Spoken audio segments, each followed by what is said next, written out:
दोस्तों नमस्कार। बिहार को नरेंद्र मोदी जी ने एक नया गवर्नर दे दिया है आरिफ मोहम्मद खान के रूप में।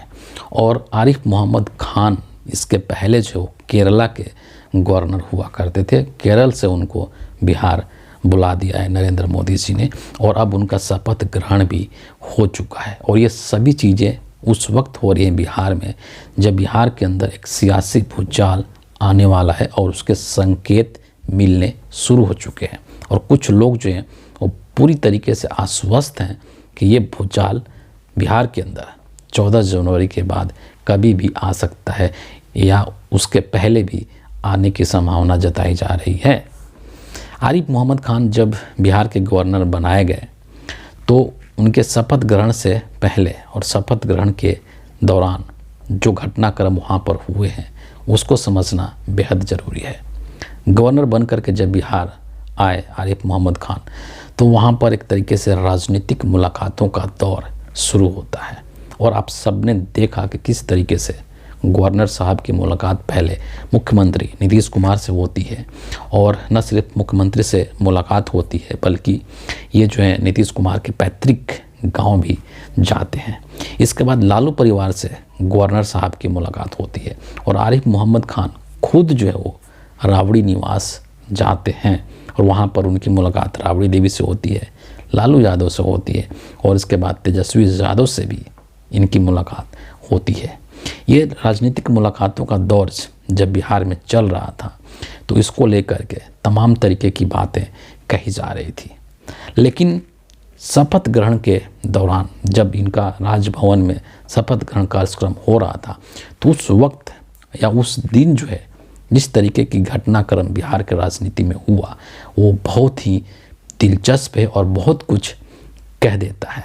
लेकिन उस पर आने से पहले यहाँ पर एक लाइन और समझना बेहद ज़रूरी है कि बिहार के अंदर विधानसभा का जब चुनाव होना है 2025 के आखिर तक, और जिस तरीके के उठापटक वहाँ पर चल रहा है, उस बीच में नरेंद्र मोदी जी ने आरिफ मोहम्मद खान को बिहार का गवर्नर बना करके क्यों भेजा है, इसके पीछे मोदी जी का सिर्फ और सिर्फ दो उद्देश्य है। सबसे जो पहला चीज़ है कि ये जो गवर्नर साहब हैं वो नरेंद्र मोदी के लिए फील्डिंग करेंगे, नरेंद्र मोदी के लिए काम करेंगे। अगर बिहार के अंदर कुछ इस तरीके का संवैधानिक संकट वाली स्थिति उत्पन्न होती है तो उन सिचुएशंस में आरिफ मोहम्मद खान नरेंद्र मोदी के पक्ष में काम करते हुए दिखाई देंगे, इसलिए इनको बिहार का गवर्नर बना करके मोदी जी ने भेजा है। पहला चीज़। दूसरा चीज़ जो मोदी जी का उद्देश्य है वो बिहार के अंदर जो मुस्लिम तुष्टीकरण है कहीं ना कहीं उस ओर इशारा करता है, क्योंकि बिहार में आप देखेंगे कि जो मुस्लिम आबादी है वो तकरीबन 17-18% के आसपास आबादी है। और जिस तरीके से मुस्लिम्स बीजेपी से नाराज़ रहते हैं, बीजेपी को वोट नहीं करते हैं, तो कहीं ना कहीं मुसलमानों के अंदर एक संदेश भेजने की कोशिश भी मोदी जी ने किया है आरिफ मोहम्मद खान के माध्यम से। इन दो उद्देश्यों के साथ मोदी जी ने आरिफ मोहम्मद खान को बिहार का गवर्नर बना करके भेजा है। लेकिन जब शपथ ग्रहण हो रहा था तो उस वक्त जो है जिस तरीके की तस्वीरें निकल करके आई या फिर जिस तरीके के बयान देखने को और सुनने को मिले वो अपने आप में बहुत कुछ कह जाते हैं। शपथ ग्रहण दौरान जिस तरीके से नीतीश कुमार और तेजस्वी की मुलाकात हुई, वो तस्वीर जो निकल करके सामने आई उसको देखना बेहद दिलचस्प है कि किस तरीके से नीतीश कुमार जो है तेजस्वी के कंधे पर हाथ रखते हैं और जो भाव भंगिमा तेजस्वी के चेहरे पर दिखाई देती है, जो मुस्कान तेजस्वी के चेहरे पर जो एक बोलते हैं ना संतुष्टि जो दिखाई देती है, वो अपने आप में बहुत कुछ कह जाती है। और फिर लालू यादव का बयान आप कैसे भूल सकते हैं जब उन्होंने सीधे तौर पर यह कह दिया कि नीतीश कुमार के लिए हमारे दरवाजे जो हैं वो खुले हुए हैं, वो हमारे साथ आएँ और काम करें। इसके बाद कांग्रेस पार्टी भी जो है इस चीज़ के लिए तैयार है और इंडिया अलायंस एक तरीके से पूरा नीतीश कुमार को वेलकम करने के लिए इस नए साल में पूरी तरीके से तैयार है। और ये सब जो चीज़ें हो रही हैं जाहिर तौर पर बीजेपी के लिए, नरेंद्र मोदी के लिए, अमित शाह के लिए अच्छे संकेत नहीं है, बल्कि इनकी राजनीतिक परेशानी को और बढ़ाने वाले हैं। अब यहाँ पर एक चीज़ जो पिछले काफ़ी दिनों से चर्चा चल रही है कि नीतीश कुमार एक बार फिर से पाला बदलने वाले हैं और उसके तमाम जो राजनीतिक संकेत हैं वो देखने को मिल रहे हैं और मतलब एक तरीके से ये तय हो चुका है, सिर्फ इसकी औपचारिक घोषणा करना बाकी है। तो यहाँ पर जो चीज़ हम देख पा रहे हैं बिहार के अंदर, वहाँ की राजनीति में, इसको एक और चीज़ यहाँ पर समझने की ज़रूरत है कि क्या नीतीश कुमार सिर्फ और सिर्फ बिहार की जो राजनीति है, बिहार की जो सत्ता है उसको पलटना चाहते हैं या फिर उनकी नज़र दिल्ली पर भी है। इस चीज़ को समझना बेहद ज़रूरी है। और यहाँ पर ऐसा प्रतीत होता है कि नीतीश कुमार की जो नज़र है वो न सिर्फ पाटलिपुत्र पर है, न सिर्फ पटना पर है, बल्कि उनका ध्यान दिल्ली पर भी है, क्योंकि असली जो खेल है, जो केंद्र जो है वो दिल्ली ही है, जहाँ से कि तमाम जो चीज़ें हैं वो हैंडल होती हैं और की जाती हैं।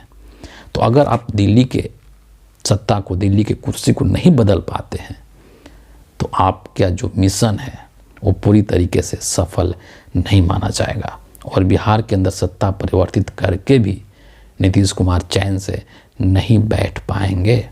तो जो कैलकुलेशन है वो इस आधार पर की जा रही है, जो गणित है वो इस आधार पर की जा रही है कि बिहार के अंदर सत्ता परिवर्तन तो हो ही, साथ ही साथ केंद्र की सत्ता भी परिवर्तित हो जाए, क्योंकि केंद्र में अभी जो सरकार है एनडीए की वो 2 बैसाखियों पर चल रहा है। नीतीश कुमार एक तरफ है और दूसरी तरफ चंद्रबाबू नायडू हैं। अगर ये दोनों लोग जो हैं अपने समर्थन को वापस ले लेते हैं तो दिल्ली की सरकार भी गिर जाएगी। और नीतीश कुमार की जो सोच है, जिस तरीके से इंडिया अलायंस उनको मिला रहा है, अपने पास वापस ले रहा है, तो वो सिर्फ बिहार की गद्दी के लिए नहीं ले रहा है, बल्कि उसका उद्देश्य दिल्ली की सत्ता को परिवर्तित करना है और इसके बिना मिशन सक्सेसफुल नहीं माना जाएगा। और ये चीज़ लगभग अब तय हो चुकी है कि बिहार में एक बार फिर से सत्ता परिवर्तन होने वाला है। मुख्यमंत्री अब नीतीश कुमार होंगे, तेजस्वी होंगे, ये तो बाद में पता चलेगा, लेकिन पुख्ता इस तरीके का प्रमाण है, तमाम जो राजनीतिक संकेत हैं, जो इशारे हैं, वो इस चीज़ को पुष्ट कर रहे हैं, क्योंकि पिछले काफ़ी समय से नीतीश कुमार बीजेपी के साथ कंफर्टेबल नहीं हैं।